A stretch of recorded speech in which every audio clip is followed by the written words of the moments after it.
Sorry, y'all. I was just on a live and I had to get off because I had a call come through. But, so, yeah, I'm dealing with my grandmother back in the hospital. She's got pneumonia. Her physical mobility has declined even more.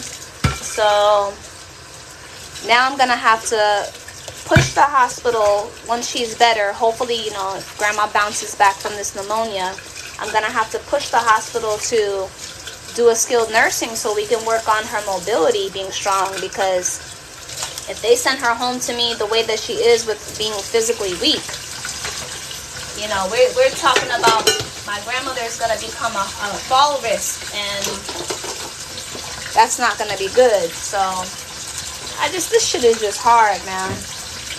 This shit is just really hard is all I can say. It's really tough. I have no help. I have no support. I mean, let me take that back. We have 12 hours of a home health aide.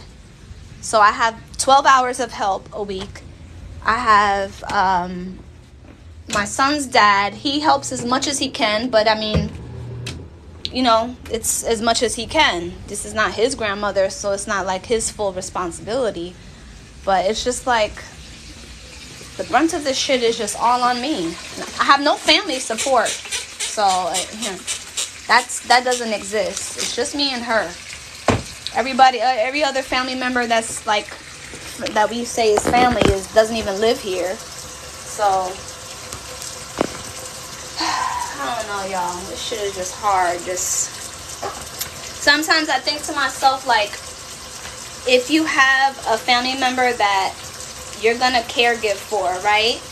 And their health is just like, it's just a really complex situation with their caregiving. I think to myself, sometimes it might be best, like, I know, like, it's not good to put your family member in a nursing home if you can absolutely avoid it. Unless it's like, it's a high-ranking nursing home and you know for sure it's got glowing reviews and the care is excellent. Which normally, if it's like that, it's going to cost you an arm and a leg. And unless you're rich or you have a healthy savings, then yeah, go for it. But I really do truly believe in, if you're going to care for your family member, you care for them at home. Let them be comfortable. Let them be, you know, let them be comfortable with getting care at home. With spending the rest of their end of life at home. But it's like when you're dealing with, if you don't have no help, if you don't have no support, and I feel like right now it's too late for me to turn around and be like, all right, grandma, sorry, but I love you, but you got to go to the nursing home.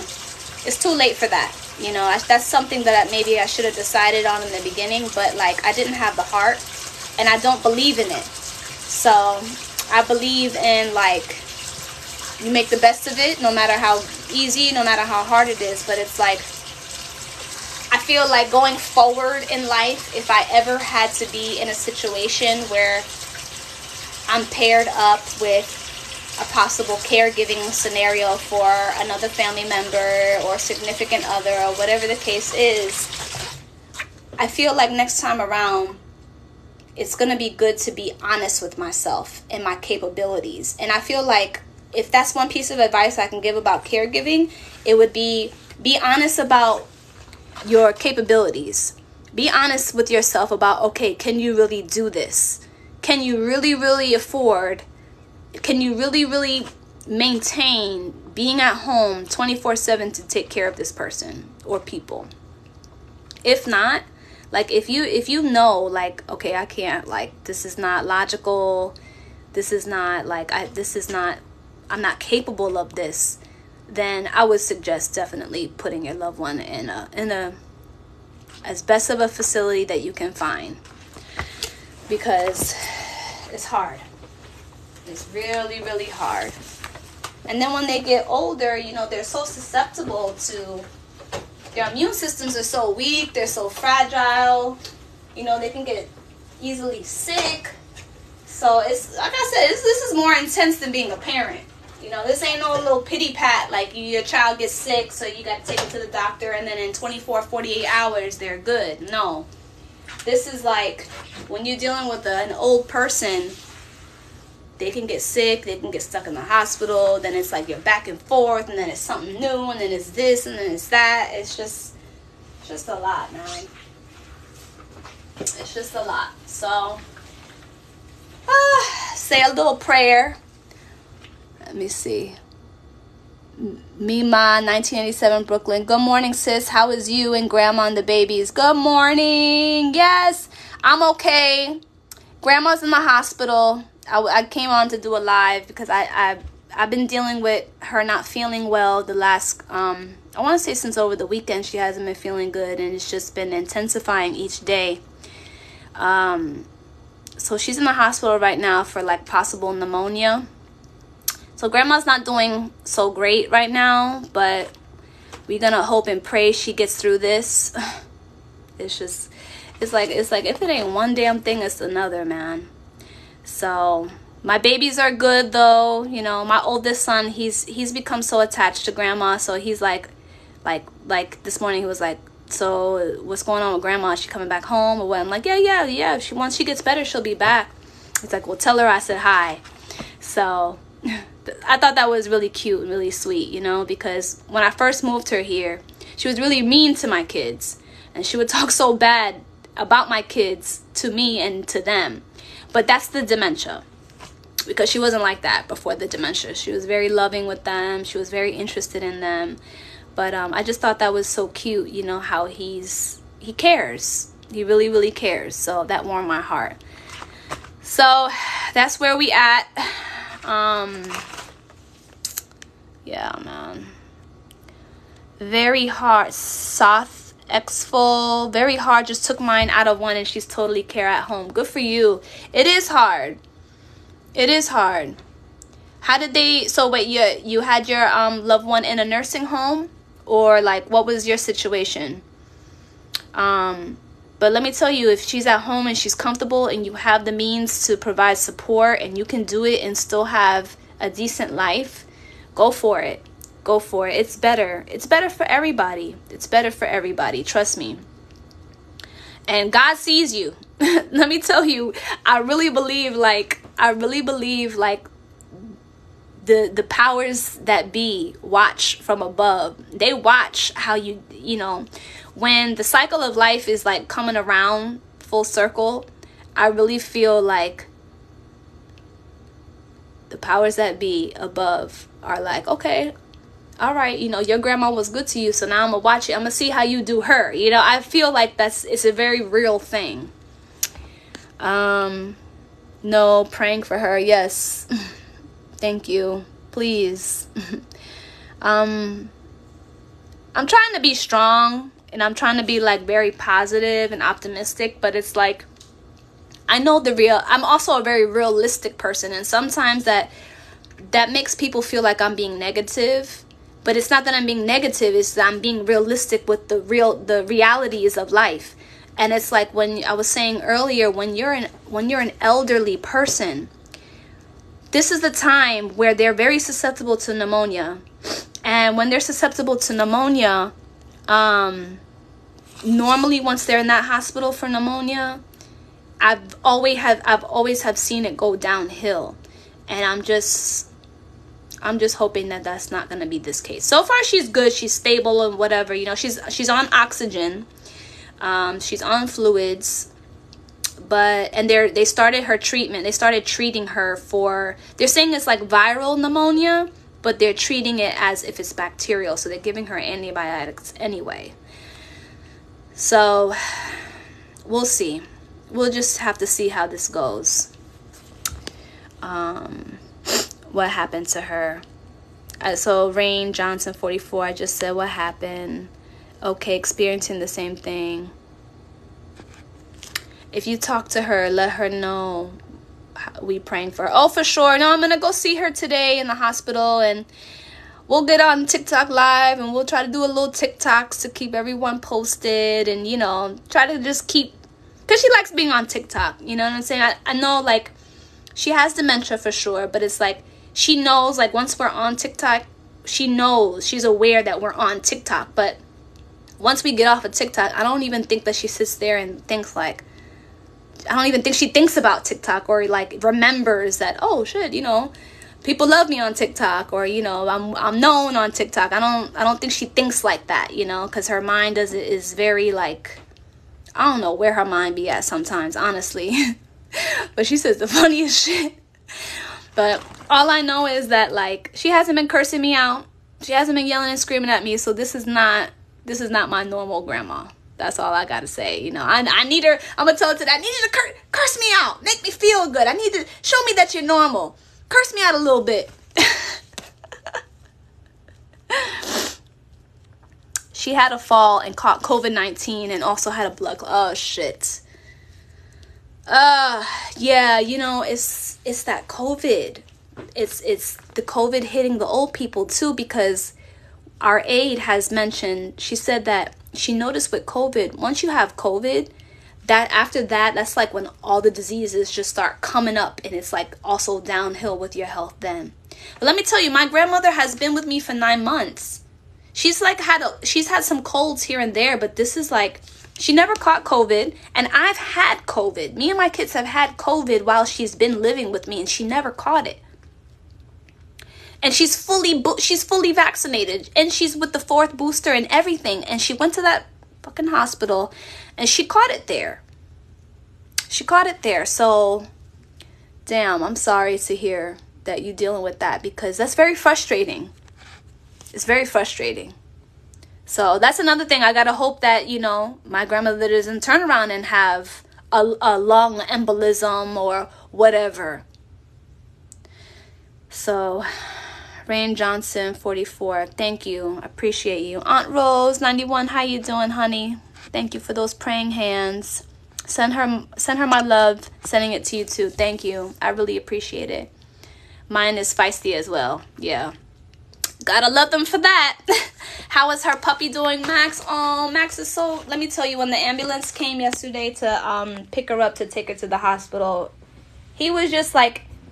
Normally when I'm taking her out the house in her wheelchair, he's like jumping on her lap. He's like, nah. You ain't going out of here without me, or you staying here with me. But he didn't do that. But I knew something wasn't right with her the last couple days. Not just because of like the symptoms I was seeing, and she was just extremely lethargic. But like, he was sleeping. He was laying with her even closer than usual.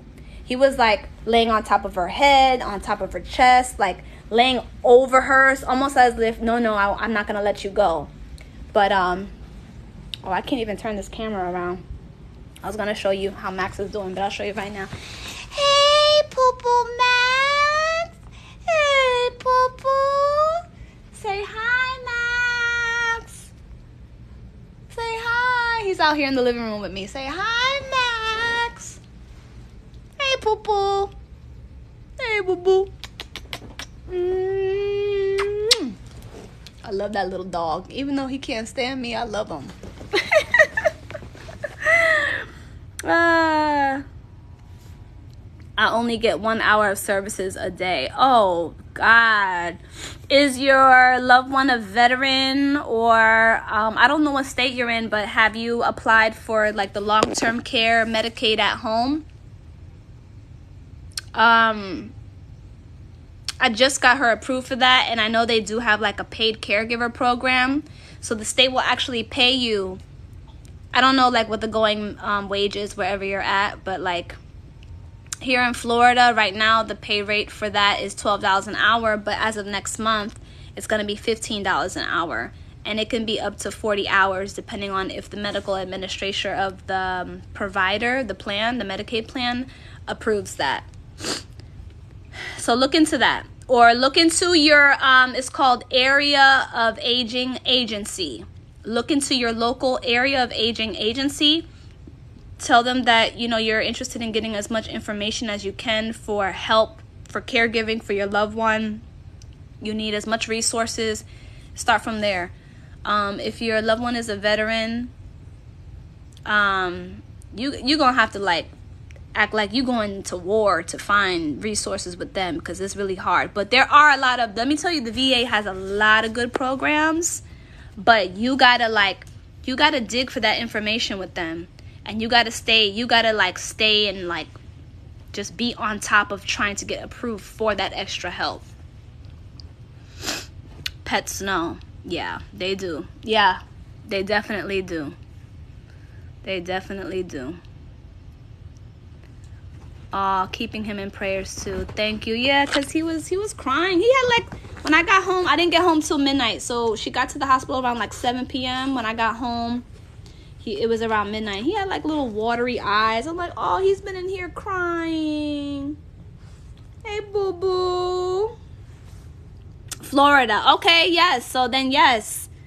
Area of aging agency. Look into your local and get on that waiting list for that long-term care Medicaid, because they pretty much, you gotta, I'm gonna warn you right now, you gotta have like, your loved one has to have no damn assets. And if they do, you're gonna have to find ways to like hide those assets, but in a way, they look back. So if your loved one has assets, they do look back 5 to 6 years to see, you know, if they have assets and if anything has been like moved around or whatever, or liquidated or whatever. Because in that case, if any of that has been done in the last 5 to 6 years, they don't give you any help for a certain amount of time, because that was done within the 5-6 years. But, you know, you don't have to work that out. But I have heard that there is a way, like if you guys have assets, like money assets, you can put it in what they call a trust, like a Medicaid trust, and you do what they call a spend down. So you can spend, once that money is in that Medicaid trust, you can spend from that trust on their needs, their bills. This way you can say, okay, yeah, this is what we spent the money on. She needed care, she needed this, her bills, and then they don't dock you. They don't penalize you for that. So look into it. Do your research. Glad I came across you today. Thank you. Such a blessing. Yes, for sure. Let me tell you, everything that I know up to this point, I have had to figure it out on my own. There's been nobody to like tell me X, Y, and Z. So I am like more than eager.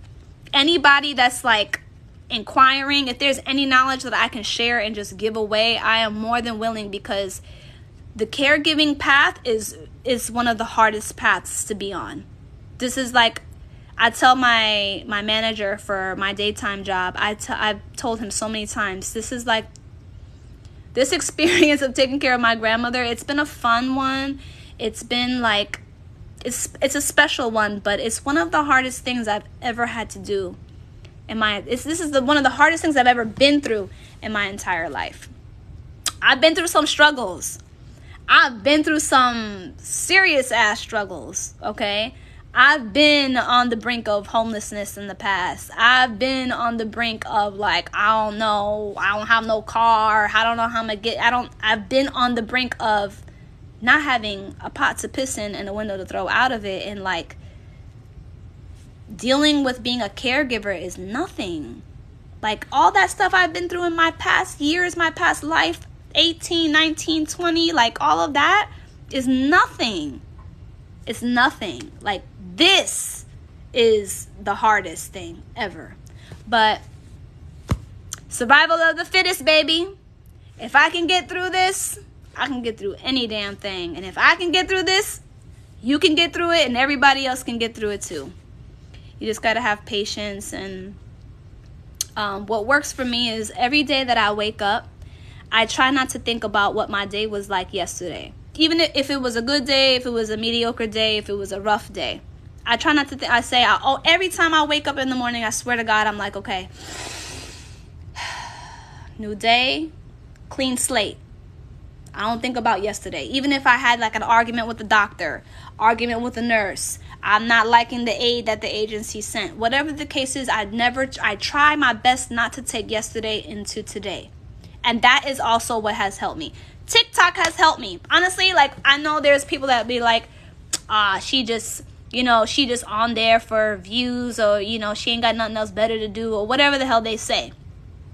But this has been so therapeutic. This has been like my fun. This has been like my venting, my fun, my support system that I don't have. So you got to look for ways to uplift you too in this journey. So anyway, I'm about to sign off. I got to get over to the hospital and go see how my boo-boo-la is doing. But I'll try to either get on live or I'll make some videos and see how grandma feeling and doing and stuff, you know, so y'all can also be, you know, kept up to date and see for yourselves. But all right, have a good day, everyone. Thank you for joining me. Thank you for listening. Thank you for commenting. Thank you for just showing that love. Say bye, Max. Oh, Uncle Max. So I call him my uncle because she's always saying this is my son, right? So if my grandmother has a son, that would make him, or, you know, a daughter, that would make them my aunt or my uncle. So this is my Uncle Max. Say bye, Uncle Max. He can't be bothered. All right, y'all. Much love.